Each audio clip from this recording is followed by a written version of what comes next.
Alright guys, we're doing a full PPF on this Porsche Carrera GTS 2017. We gotta take the crest off the hood, as you can see, just so we could PPF. And what you gotta do, gotta get an 8mm. Right under here, you got two little holes right next to the latches. You unscrew them, but when you unscrew them, you do want to be as level as you can, just so these nuts do not fall inside the hole.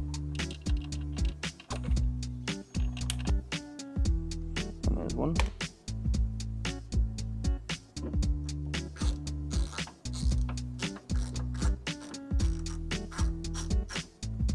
So these nuts won't fall out naturally. Sometimes you gotta pull the crest out a little bit, just so it could get off of the threads. And then not.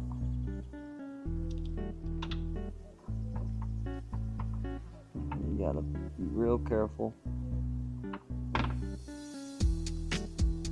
pulling it out.